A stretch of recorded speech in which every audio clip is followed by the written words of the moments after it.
Hello and welcome प्यारे बच्चों, कैसे हो सारे। मैं असीम भारद्वाज स्वागत करता हूं आप सभी का संसारम पे। असिस्टेंट प्रोफेसर एमपीपीएससी के अंतर्गत बच्चे निकट भविष्य में आप सभी का एग्जाम होने वाला है। सेट या नेट एग्जाम आप लोग दे चुके हैं। आपके नेट पिछला जिन बच्चों ने दिया था उनका रिजल्ट पहले ही आ चुका था, और अभी जो एस्पिरेंट सेट एग्जाम दिया है तो उन बच्चों का रिजल्ट अभी लगभग 20 से 25 दिन के अंतर्गत आ जाएगा आपका, और आप सभी बच्चों को ये अब की बार वाला मेंस एग्जाम देने को मिलेगा। आज का जो सेशन है प्यारे बच्चे, हमारा असिस्टेंट प्रोफेसर जूलॉजी वाले जो एस्पिरेंट हैं उन सभी के लिए होगा। आपका प्रॉपर जो कंप्लीट अभी रोड मैप रहने वाला है आपकी प्रिपरेशन का बच्चे, ऑफिशियल सिलेबस क्या है, और आप सभी ने नेट या सेट एग्जाम में जो प्रिपरेशन करी थी तो उसका बेनिफिट अभी आपको इस मेंस एग्जाम यानी असिस्टेंट प्रोफेसर वाले एग्जाम में कितना रहने वाला है, कितने यूनिट्स आपकी नई होंगी, पूरा ऑफिशियल सिलेबस आपको यूनिट वाइज में लिख के बताऊंगा बच्चे। फिर उसके बाद में एक फाइनल अपना प्रिपरेशन का प्लान, किस किस सोर्स से बच्चे आपको क्या क्या प्रिपरेशन करनी है, वो सारी चीजें आज आपको समझाऊंगा। तो जूलॉजी यानी जंतु शास्त्र वाले जितने एस्पिरेंट हैं वो सेशन के अंदर बने रहें, और बाकी के बच्चे जिनका कोई सब्जेक्ट दूसरा है वो भी एक हल्का फुल्का आइडिया लेना चाहते हो आपके लिए, हालांकि सेपरेट सेशन अरेंज किया जाएगा, बट अभी जूलॉजी वाले बच्चों के लिए सेशन में पहले लेके आया। देखिए प्यारे बच्चों, आप सभी जानते हो कि सर आपने जो सेट एग्जाम दिया था, देखो अगर आपको असिस्टेंट प्रोफेसर बनना होता है तो आप सभी जानते हैं आपको 2 एग्जाम देने होते हैं, उसके बाद इंटरव्यू देना होता है। पहला एग्जाम जिसको आप लोग सेट के नाम से बोलते हो, जो कि अभी आपका कुछ दिन पहले हुआ था। दूसरा एग्जाम आपको फिर असिस्टेंट प्रोफेसर के नाम से वैकेंसी आती है तो उस समय एग्जाम देना होता है। तो 2 एग्जाम बच्चे आपको देने होते हैं। अभी आप सभी एस्पिरेंट ने, जूलॉजी वाले जितने एस्पिरेंट हैं मैं उनकी बात करूं, आप सभी ने ये सेट का एग्जाम अभी दिया था पीछे। सेट का एग्जाम जो था बच्चे, 2 पार्ट इसके अंदर, 2 सेक्शन इसके अंदर होते थे। एक आपका जनरल एप्टीट्यूड का सेक्शन होता था बच्चे, और एक आपका बच्चे सब्जेक्ट स्पेसिफिक होता था। सब्जेक्ट स्पेसिफिक आपका होता था, ठीक है। 2 पार्ट में एग्जाम बटा हुआ था। जनरल एप्टीट्यूड में आपकी 10 यूनिट्स आप सभी ने देखा था, 10 यूनिट से, और क्वेश्चन आते थे बच्चे आपके 50 क्वेश्चन आपसे पूछे जाते थे। और यहाँ पर मैं बात करूँ सब्जेक्ट स्पेसिफिक से, तो बच्चे यहाँ पर 100 क्वेश्चन आपसे पूछे जाते थे, और इन 100 क्वेश्चन के लिए आपको 13 यूनिट्स दी गई थी। क्लियर है बच्चे, ये सब पहले से ही जानते हो आप लोग। मैं इनको क्यों लिख रहा हूँ, क्योंकि इनका भी यूटिलाइज आज होगा, इनका भी बताऊंगा आपको क्या बेनिफिट था आपने जो पढ़ी है। अभी डियर एस्पिरेंट, आप एग्जाम देंगे अपना मेंस, मेंस यानी असिस्टेंट प्रोफेसर के नाम से अभी आपका एग्जाम होगा। मई के अंदर आपकी फॉर्म फिल होना स्टार्ट हो जाएगा, और फिर जाकर के अगस्त में आपका एग्जाम है। इस एपी वाले एग्जाम में बच्चे ये भी आपका 2 सेक्शन में बटा होगा, सेम इसी तरह से। जो पहला होगा बच्चे पार्ट, इसका जनरल स्टडी के नाम से होगा, और ये जनरल स्टडी वाला जो पार्ट होगा ना, इसमें आपको 5 यूनिट्स दी जाएंगी, और ये जो 5 यूनिट्स बच्चे होंगी ये आपकी सामान्यतः आपकी रिलेटेड होंगी, ज़्यादातर मध्य प्रदेश का सामान्य ज्ञान, और साथ में बच्चे करंट अफेयर और मध्य प्रदेश का सामान्य ज्ञान से संबंधित ये यूनिट्स होंगी आपकी। और जो आपका सब्जेक्ट स्पेसिफिक होगा बच्चे मेनली, उसमें आपकी अब की बार असिस्टेंट प्रोफेसर में जूलॉजी के बच्चे आपकी 10 यूनिट सिलेबस में रहने वाली हैं। ये जूलॉजी वाली बच्चों के लिए है, तो जूलॉजी वाले एस्पिरेंट के लिए बच्चे 10 यूनिट्स आपके मेन सिलेबस में रहने वाले। यानी आपने जब सेट दिया था तो सेट के अंदर आपकी 13 और 10 23 यूनिट आपने पढ़ी थी। अब आपको 5 और 10 15 यूनिट पढ़नी है। पहले जो यूनिट्स थी बहुत ज़्यादा डाइवर्स थी, मतलब बहुत रैंडम थी। अब की बार सारी की सारी जो मेंस आप असिस्टेंट प्रोफेसर का दोगे तो इसमें जो यूनिट्स होंगी बच्चे वो सारी संकुचित होंगी, मतलब बहुत ज़्यादा बिखरी या रैंडम नहीं होंगी, आप ही का सब्जेक्ट आएगा। सेट एग्जाम में जब आपने 13 यूनिट पढ़ी थी तो इसके अंदर जूलॉजी की भी थी, बॉटनी की भी थी, माइक्रोबायोलॉजी की भी थी, बायोकेमिस्ट्री की भी थी, टेक्नोलॉजी की भी थी बच्चे, बायोटेक की थी। सारी यूनिट्स को मिलाकर के आपका सिलेबस था। अब आपके जो यूनिट्स आएंगे ना, ये 10 यूनिट्स, अगर आप जूलॉजी से एपी बनना चाहते हो तो आपकी 10 की 10 यूनिट आपके सिलेबस में जूलॉजी यानी जंतु शास्त्र से ही रिलेटेड बच्चे होने वाली है। ठीक है सर, इतनी सी बात हमें समझ में आ गई। अब मैं आपको समझाता हूं बच्चे, ये एक रोड मैप मैंने छोटा सा बताया आप सभी को। ऑफिशियल सिलेबस संसारम एप्लीकेशन पे जाओगे तो फ्री ऑफ कॉस्ट सिलेबस के सेक्शन में आपको पूरी की पूरी पीडीएफ डिटेल में डाउनलोड हो जाएगी। ऑफिशियल सिलेबस अगर आपको डाउनलोड करना है तो वहां से कर सकते हो बच्चे, कितने नंबर का क्या आएगा वहां साफ साफ लिखा है। अभी मैं आपको आपकी ऑफिशियल सिलेबस की यूनिट्स बताऊंगा और प्रिपरेशन का तरीका क्या होगा बच्चे, उस पे आते हैं। देखिए एस्पिरेंट, मैंने यहां पर कंपैरिजन करके आप सभी को समझाना है। मैं यहां पर आप सभी को कंपेयर करके समझाने वाला हूं। क्या कंपेयर करके समझाने वाला हूं कि भाई आपका जो एग्जाम होगा डियर एस्पिरेंट्स, वहां पर आपको किस चीज से क्या बेनिफिट मिलेगा। देखो भाई, अभी आप लोग सेट एग्जाम क्वालिफाई करके आए हो, और जिन बच्चों का सेट एग्जाम ऊपर वाले सबसे ऊपर वाले बच्चों में आएंगे, जिनका क्वालिफाई होगा, क्वालिफाई मतलब ऊपर के 6% में आना, सिर्फ क्वालिफाई नहीं, ऊपर के 6% में जो बच्चे आएंगे, तो उन बच्चों को अभी आपका जूलॉजी सब्जेक्ट से जूलॉजी सब्जेक्ट से बच्चे असिस्टेंट प्रोफेसर का एग्जाम देने को मिलेगा, यानी मेंस देने को मिलेगा। सेट एग्जाम जो प्यारे बच्चों आपने पढ़ा था, उसके सिलेबस में 13 यूनिट ये वाली थी। मैं आपको पहले कंपेयर करके बताऊंगा कि आपको जो सेट में पढ़ा था वो कितना काम आने वाला है यहाँ पर, यानी कॉमन सिलेबस क्या है। पहले आपको बता देता हूँ, कंपेयर कर लोगे ताकि आपने जो पढ़ा आप कॉन्फिडेंट तो होगे कि हाँ सर इतना तो हमने पढ़ रखा है। और जिसने सेट क्वालिफाई किया है, यूनिट्स पढ़ी हैं, तो मेंस में भी अगर वही यूनिट आएंगी तो बहुत सारा सेक्शन तो आपका पहले से कवर है, उसको तो बस आपने रिवीजन करना पड़ेगा, थोड़ा सा कुछ कंसेप्ट एक्स्ट्रा होंगे वो बढ़ाने पड़ेंगे। तो बच्चे देखो, पहली यूनिट जो आपकी आई थी सेट एग्जाम में, molecules and their interaction relevant to biology, अणु और उनकी अंतः क्रियाएं, जीव विज्ञान से संबंधित बच्चे पहली यूनिट थी सेट एग्जाम में। वही यूनिट आपकी फिर से है बच्चे, वही आपकी फिर से यूनिट है, और ये आपके मेंस एग्जाम में पहली यूनिट, यानी सेट एग्जाम में जो पहली यूनिट आपकी थी वही बच्चे आपके अब की बार एपी के एग्जाम में जूलॉजी वाले बच्चों के लिए फिर से वही यूनिट है। कुछ टॉपिक्स इसमें कम है इसके कंपैरिजन में, लेकिन ध्यान रखें करने सारे हैं। कई बार जब मैं बैच में बच्चों को पढ़ाता हूं ना, जब बच्चों को मैं एपी वाले बैच में पढ़ाता हूं और यहाँ पर मॉलिक्यूल्स एंड देयर इंटरेक्शन करवाता हूं, तो 2-4 टॉपिक जो आपके सेट में थे वो एक्स्ट्रा में मैं करवाता हूं। बच्चे बोलते हैं सर हमारे तो सिलेबस में ही नहीं है, आप क्यों करवा रहे हो। मेरे भाई, जब भी आप किसी भी राज्य का मेंस एग्जाम देने जाते हो ना, तो आपसे ये एक्सपेक्टेड होता है कि आप लोग प्री वाला तो जानते ही हो, इसीलिए कुछ क्वेश्चन ऐसे होते हैं जो डेफिनेटली प्री वाले सिलेबस से उठते हैं आपके। आप जूलॉजी एग्जाम से दोगे तो जूलॉजी से संबंधित ही उठेंगे, ऐसा नहीं कि यहाँ के बॉटनी से उठेगा, नहीं। आप जूलॉजी से एपी दोगे तो जूलॉजी की जितनी भी यूनिट्स आपकी प्री एग्जाम में थी ना, ये एक्सपेक्टेड होता है कि वो आप पहले से जानते हैं, उसके बाद मेंस दे रहे हो तो बहुत सारे क्वेश्चन उठते हैं बच्चे। इसीलिए प्री एग्जाम में जो जूलॉजी का सेक्शन था ना, उसको आपने अच्छा करना ही होता है, ठीक है। तो सर पहली यूनिट तो जो हमारी है ना, वो तो हो रही सर मैच, यानी पीछे हमने सेट में जो पढ़ी वो बेनिफिट होगा।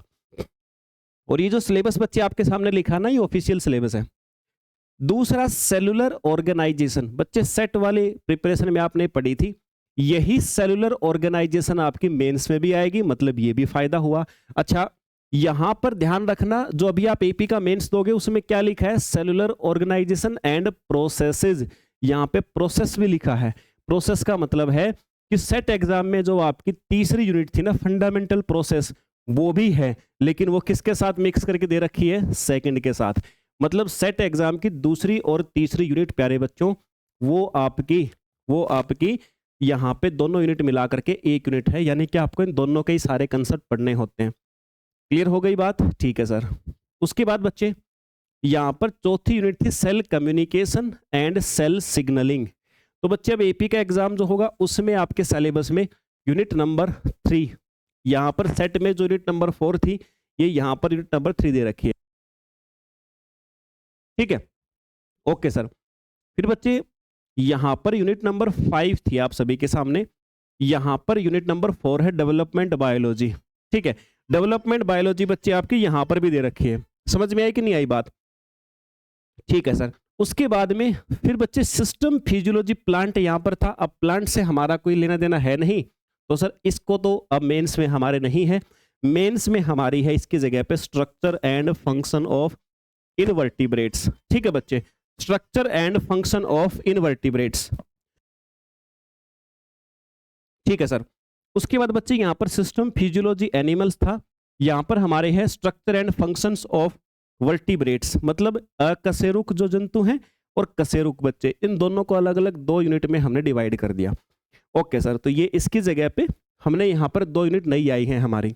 फिर बच्चे सेट एग्जाम में थी इनहेरिटेंस बायोलॉजी, यहां पर भी इनहेरिटेंस बायोलॉजी बच्चे आपको देखने को मिलेगी। सेट में थी आपकी डाइवर्सिटी, यहां पर भी बच्चे आपको डाइवर्सिटी वाली यूनिट देखने को मिलेगी। यहाँ पे थी बच्चे इकोलॉजिकल प्रिंसिपल, यहाँ भी आपको इकोलॉजिकल प्रिंसिपल देखने को मिलेगी। यहाँ थी बच्चे इवोल्यूशन एंड बिहेवियर, यहाँ पर बच्चे आपको इवोल्यूशन एंड बिहेवियर देखने को मिलेगी। यहाँ पे थी अप्लाइड बायोलॉजी, यही अप्लाइड बायोलॉजी का मोस्टली हिस्सा आपको देखो यूनिट नंबर 8 में देखने को मिलेगा, यहाँ पर अप्लाइड जूलॉजी के नाम से। ठीक है बच्चे, अप्लाइड जूलॉजी के नाम से आपको ये 12वीं यूनिट यहां देखने को मिलेगी मेंस में। मेथड्स इन बायोलॉजी नहीं है डायरेक्टली, एक आधे कुछ मेथड इनमें इंक्लूड है। यानी अगर मैं कहूं कि सर जूलॉजी के अंतर्गत जिन बच्चों को मेंस देना है उन बच्चों के लिए नई यूनिट कितनी है? देखो बच्चे, यूनिट नंबर 5, यूनिट नंबर 6 बच्चे देख सकते हैं आप। 2 यूनिट प्यारे बच्चों एग्जैक्टली आपके लिए नई रहने वाली हैं। बाकी 10 में से 8 यूनिट जो आपने पहले पढ़ी थी वही आपके मेंस में आने वाली है। अब बच्चों का एक कंसर्न होगा, कुछ बच्चे खुश भी हो गए होंगे, सर फिर तो हमें अलग से तैयारी करने की आवश्यकता ही नहीं है, सर हमें अलग से बैच लेने की आवश्यकता नहीं है। आवश्यकता देखो बच्चे, वैसे तो आपका निर्णय है किसी भी कोचिंग संस्थान से आप बैच ले सकते हैं कि नहीं, बट मैं आपको 2 फैक्टर पे चर्चा करूंगा। किस किस फैक्टर पे प्यारे बच्चों, समझिए जरा। पहला फैक्टर है कि ये जो यूनिट नंबर 5 और यूनिट नंबर 6 है ना, अभी अभी आपने देखा ना बच्चे, यहां पे एक सेकंड ध्यान से देखिए, यूनिट नंबर 5 और यूनिट नंबर 6 प्यारे बच्चों, इनवर्टिब्रेट्स वाली और वर्टिब्रेट्स वाली।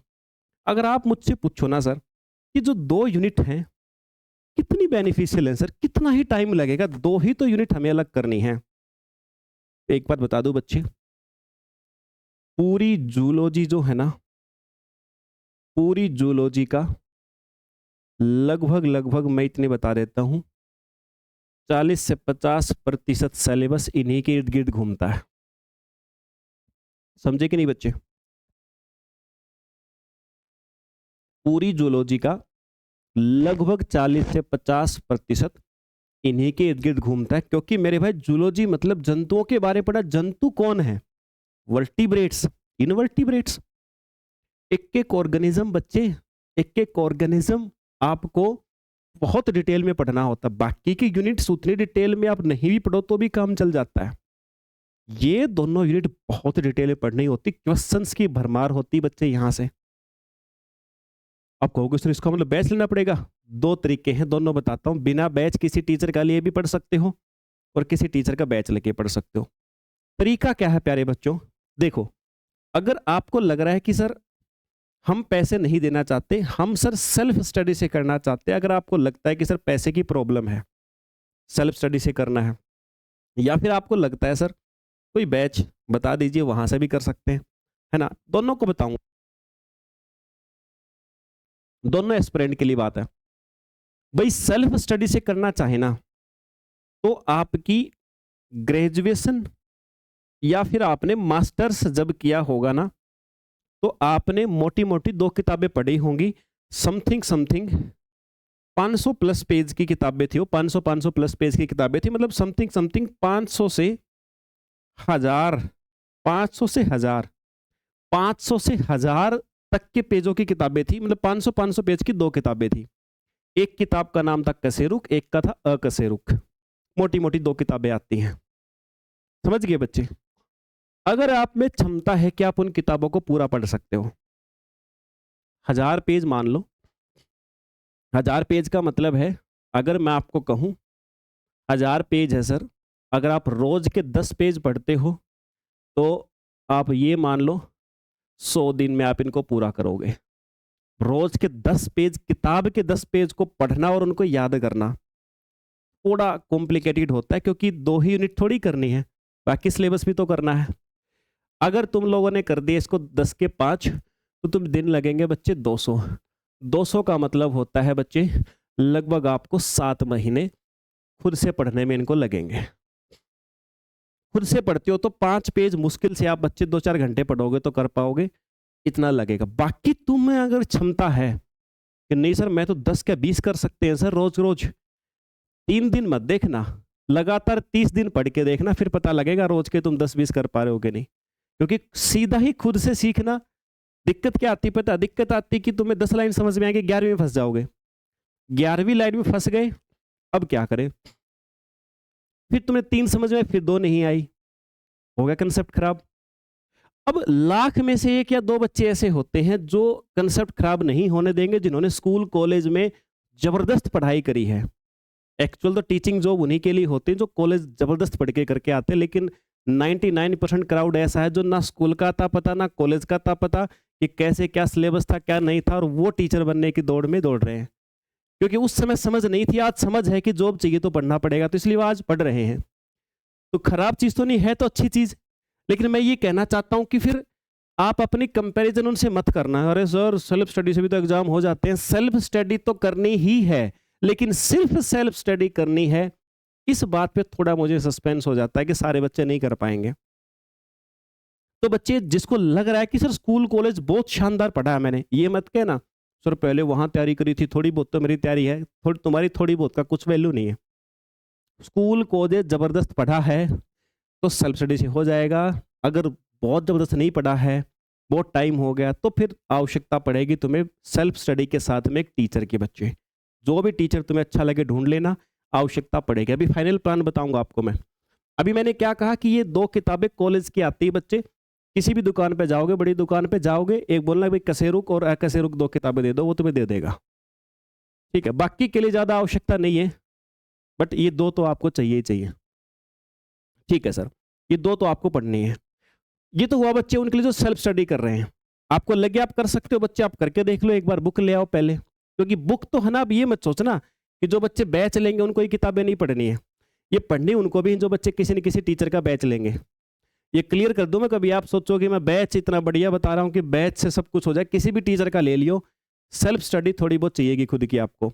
अंतर क्या है बच्चे, जो बच्चे बैच लेते हैं ना, तो वो बच्चे इन्हीं किताबों को सबसे पहले तो पढ़ेंगे अपने बैच में टीचर से। टीचर आपको पढ़ाएगा, सबसे पहले तो बैच में पढ़ोगे, फिर तुम उनकी करोगे सेल्फ स्टडी। मतलब जो तुम्हें पढ़ाया गया उसी की सेल्फ स्टडी करोगे। तो बच्चे पहले तुम्हारे 1 घंटे में अगर 2 पेज होने थे, अब तुम्हारे 1 घंटे में 6 पेज होंगे। अब तुम्हारे 1 घंटे में 8 पेज भी रिवाइज हो जाएंगे। कभी कभी 1 घंटे में आपके 20 पेज भी रिवाइज हो जाएंगे। वो डिपेंड करेगा कंसेप्ट कैसा है। टीचर से बैच में पढ़ने का ये बेनिफिट होता है, मतलब आपका रास्ता आसान होता है। कुछ बच्चे सोचते हैं कि, मतलब कुछ बच्चे अभी आज के मोमेंट पे ये सोच रहे हैं कि अरे किस लिए पैसे खराब करने, किस लिए पैसे खराब करने। अच्छा एक बात बता दो, ये 2 किताब लाओगे 1500 रुपए के, 1000-1500 के आएंगे कम से कम। तो आप अगर 1000, 2000, 3000 रुपए अगर किसी भी संस्थान में अभी फीस देने से घबरा रहे हो ना कि पैसे की कमी है, तो किताब में 1-2 किताब लाओगे ना, ये भी 1000-1500 के आएंगे, 1500-1600 तक के आएंगे 2 किताबें लाओगे तो भी। बाकी तो हटा दो। और तुम टीचरों से ये किताबें फिर भी लानी है, और टीचरों से तुम प्रिपरेशन करोगे, वहां भी तुम्हें 2000, 3000, 4000, जिस भी अध्यापक से आप पढ़ोगे, अलग अलग जगह पे आपको फीस अलग अलग मिलती है।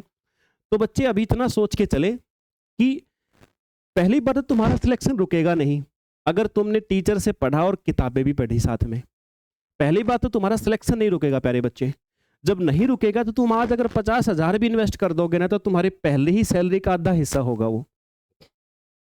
सीधा एक ही सैलरी में तुम्हारा सब कुछ पिछले 5 साल में तुमने जो पढ़ाई पे लगाया सब कुछ तुम्हारा वसूल हो जाएगा।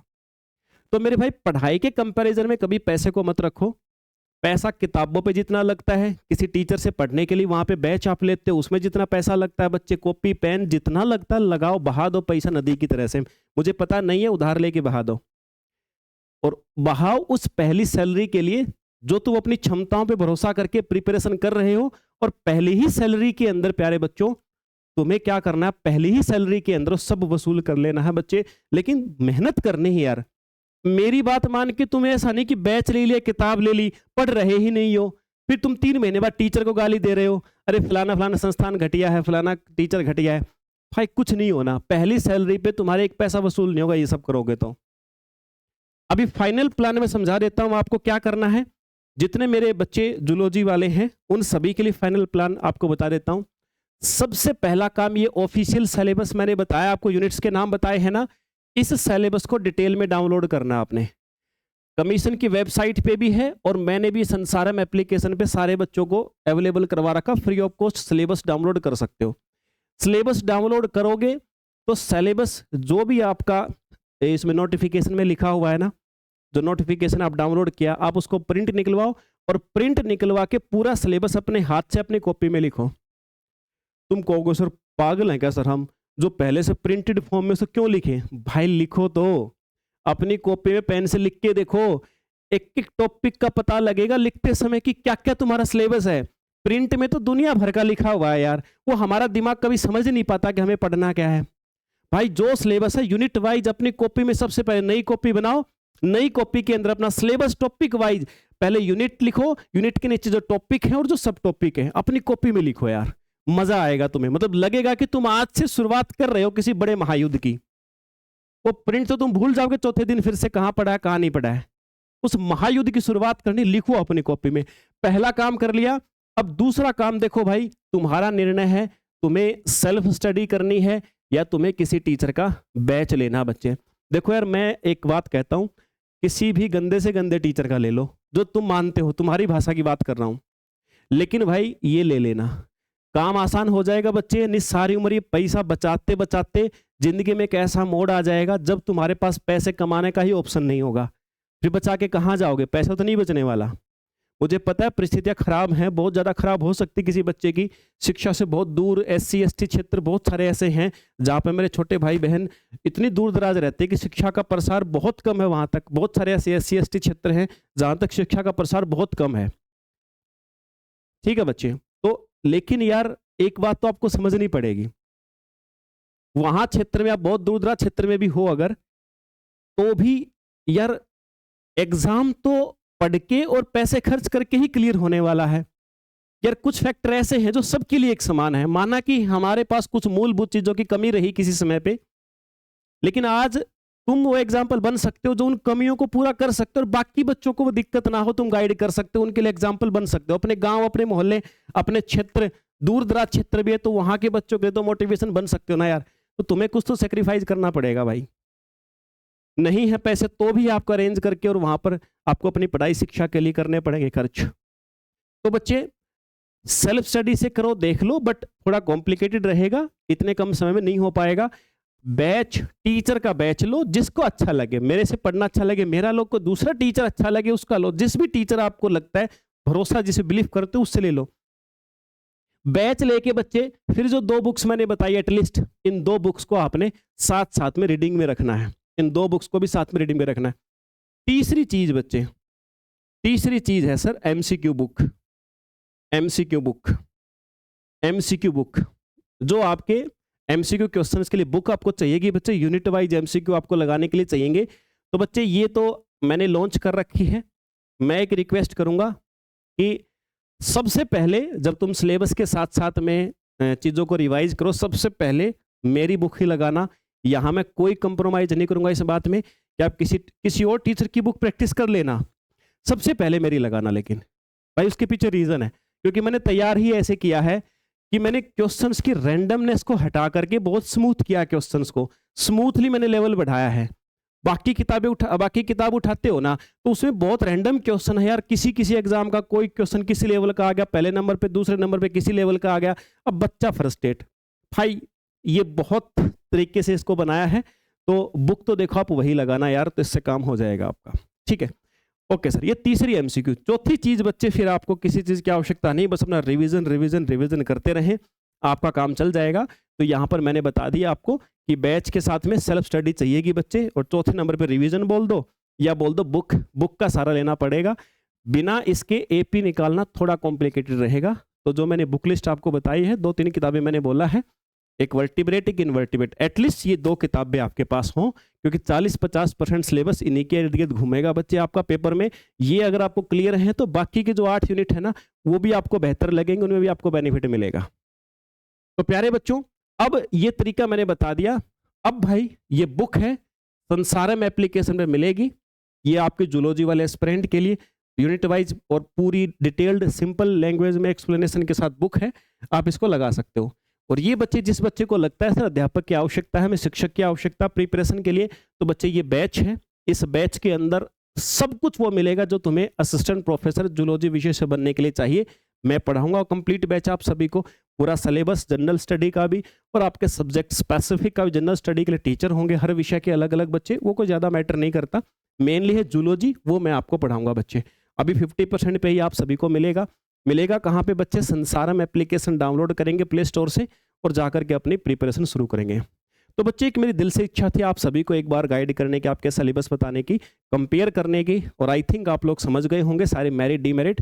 तो बच्चे चलिए एप्लीकेशन को डाउनलोड कीजिए और अपनी प्रिपरेशन का रोड मैप आप से तैयार कर दीजिए। मिलते हैं बच्चे फिर से किसी सेशन में। जय हिंद भाई।